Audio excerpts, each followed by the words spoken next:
हमने जोशीमठ में देखा ही है, वहाँ से मेन सेंट्रल थ्रस्ट। अगर कोई आने वाले टाइम में कोई भूकंप, यहाँ 100 साल हो गए एक बड़ा भूकंप नहीं आया, हर 100 साल में एक बड़ा भूकंप आता है। 1934 में आया था कांगड़ा में। स्मार्ट सिटी के नाम से लूट हो रही है, अंधाधुंध काम हो रहे हैं और बिना नक्शे के, या आप समझे कहीं सड़क ऊपर कहीं कहीं नीचे, मतलब एक तरह से पैसों की बंदरबाट हो रही है। वहाँ जो काम कर रहे थे उनसे पूछा, भैया आप नाली तो बंद कर रहे हैं पर नीचे तो कबाड़ा पड़ा हुआ है, तो इसको तो सफा करिए, नहीं तो बारिश में वो कबाड़े से तो फिर वही की वही मुश्किल हो जाएगी। इसलिए जी हमारा तो कॉन्ट्रैक्ट नाली बना के कवर करने का है, सफाई का नहीं है। देखिए जापान में बहुत भूकंप आते हैं, लेकिन वो लोग उसके साथ भूकंप के साथ उन्होंने अपने जीवन शैली को अपना लिया है। तो हमें जो अपनी बिल्डिंग्स खड़ी करनी है, नॉर्म्स को फॉलो करना पड़ेगा। अब देखिए केदारनाथ आपदा आया, उसके बाद अभी ये जोशीमठ में सब्सिडेंस हुआ, इसमें हुआ, तो एक बड़ा भूकंप तो आएगा। असल में चाहिए ये कि जिसे कोई काम जो अलॉट किया गया है उसको वो समय दें, इतने समय में पूरा करें, तभी हो सकता है। ऐसे नहीं हो सकता सारा शहर खोद के रख दिया और कुछ नहीं।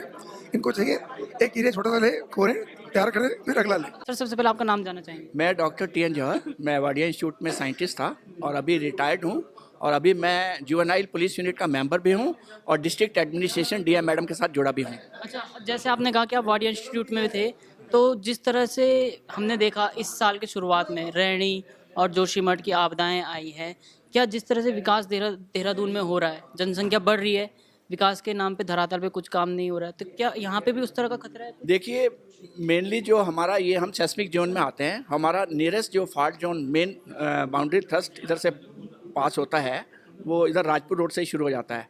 और हमने जोशीमठ में देखा ही है, वहाँ से मेन सेंट्रल थ्रस्ट। अगर कोई आने वाले टाइम में कोई भूकंप, यहाँ 100 साल हो गए एक बड़ा भूकंप नहीं आया, हर 100 साल में एक बड़ा भूकंप आता है। 1934 में आया था कांगड़ा में।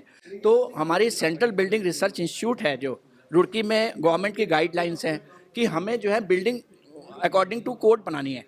देखिए जापान में बहुत भूकंप आते हैं, लेकिन वो लोग उसके साथ भूकंप के साथ उन्होंने अपने जीवन शैली को अपना लिया है। तो हमें जो अपनी बिल्डिंग्स खड़ी करनी है, नॉर्म्स को फॉलो करना पड़ेगा।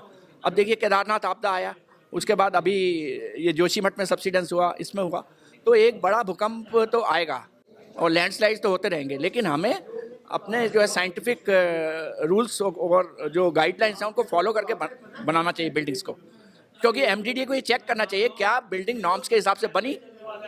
अभी रेरा भी बन गया है, रियल एस्टेट रेगुलेटरी अथॉरिटी, वो सैंक्शन भी करती है। बगैर रेरा के आप प्लॉटिंग भी नहीं कर सकते, लेकिन फिर भी लोग पास करा लेते हैं मैप, उसके बाद जो उससे मतलब चेंज कर देते हैं, वो उस प्लान से नहीं बनाते जो सैंक्शनड है। तो वो बहुत जरूरी है। और पार्किंग की बहुत समस्या है, फुटपाथ की। अब जैसे आप ठीक है, हमारा स्मार्ट सिटी ये बना रहे हैं, योजनाएं ठीक हैं, लेकिन इनको मॉनिटर करना चाहिए, टाइम बाउंड नहीं है ये। आप देखिए अभी डीएम मैडम ने एक आदेश दिया, अभी मैं एक रेस्टोरेंट में बैठा था, वहाँ आग लग गई खंबे पे। आप कहीं भी खंबे पे चले जाइए, बहुत सारी तारें लटकी हुई हैं, है ना। तो अभी फिर डीएम मैडम ने एक आदेश दिया कि इस टाइप से नहीं होगा, उन्हें एक मतलब प्लान्ड वे में ही अपने वो करने पड़ेंगे।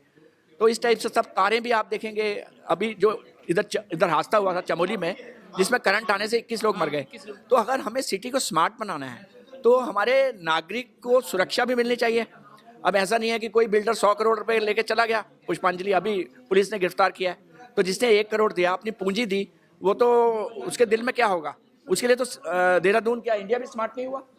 तो हमें जो है रूल्स एंड रेगुलेशन, तो हमें जो यंगस्टर्स हैं ना, वो जो है, जो आप देखेंगे सीनियर सिटीजन हैं, वो ड्राइव ठीक करते हैं।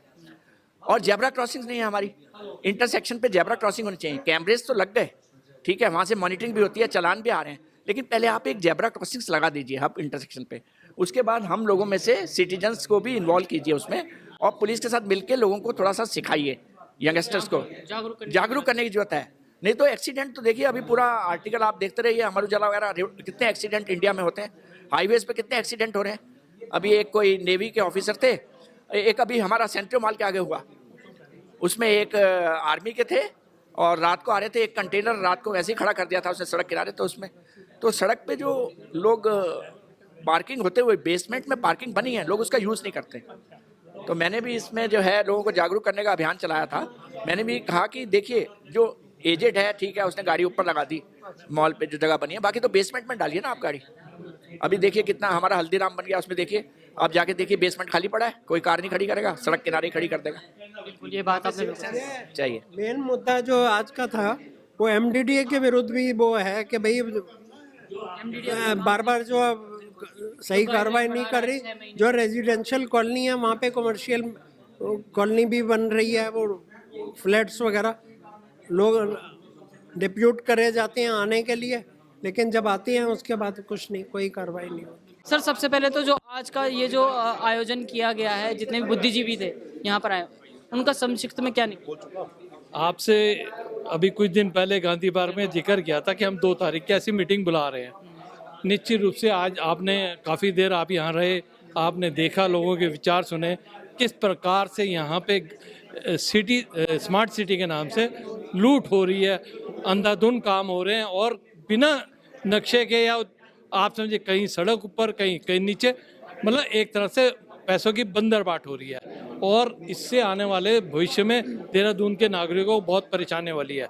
तो इसी बातों के लिए आज हमने यहाँ पे चिंतन पेश किया। आपने देखा होगा इसमें बहुत बड़ी संख्या में बुद्धिजीवी आए हैं और हम निश्चित रूप से आगे का आज इसमें प्लान बनाएंगे 7 या 8 को और जनता के सामने रखेंगे इन चीज़ों को, और हो सकेगा तो आपके माध्यम से हम मुख्यमंत्री या जो भी हैं अधिकारी उसके बारे में हम अपना ज्ञापन भी देंगे। मैं जया सिंह हूँ, मैं सिटीजन्स फ्रॉम ग्रीन टून से हूँ। अच्छा, जिस तरह से देहरादून में स्मार्ट सिटी का काम चल रहा है, क्या कहेंगे आप उसमें? देखिए, स्मार्ट सिटी वो बननी थी पर वो सबसे अनस्मार्ट सिटी बन रही है, क्योंकि एक तो टाइम बाउंड नहीं है और प्लानिंग नहीं चल रही। मतलब अगर आपके पास मैन पावर कम है बनाने के लिए, तो आप ये क्यों कर रहे हैं कि सारे में खोद डाला आपने सारे में खोद डाला और सारी जगह खराब पड़ी है। एक एक करके एरियाज ले लीजिए, वो भी कर सकते थे।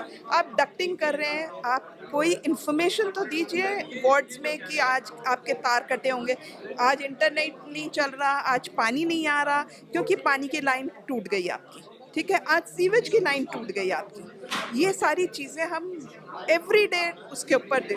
मैंने एक फ़ोटो भी खींची थी कि जब ये नाली बनी थी, और मैं वो नाली भी आपको बता दूँ कहाँ की, ये बुद्धा चौक के साथ में नाली बनी और उसको कवर कर रहे थे।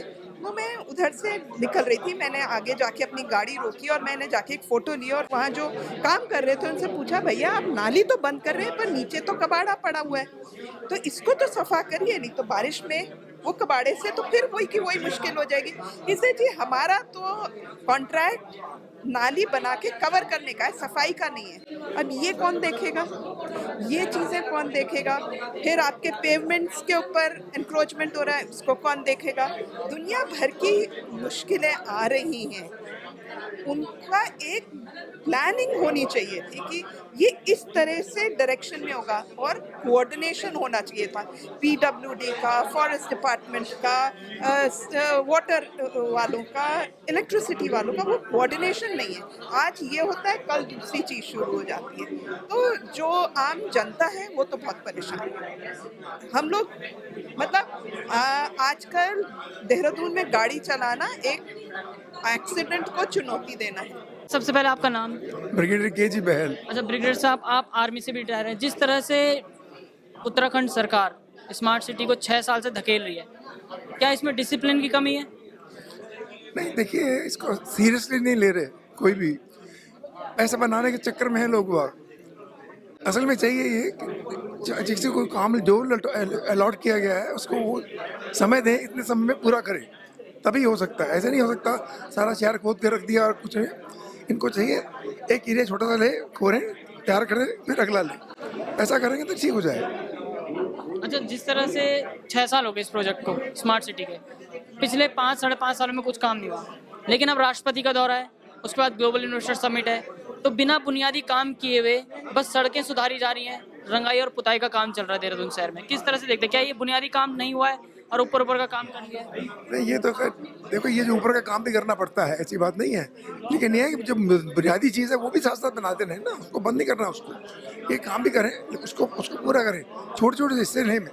एक हिस्सा ले लिया, उसको पूरा किया, दूसरे को पूरा किया, ऐसे करें, तब हो जाएगा।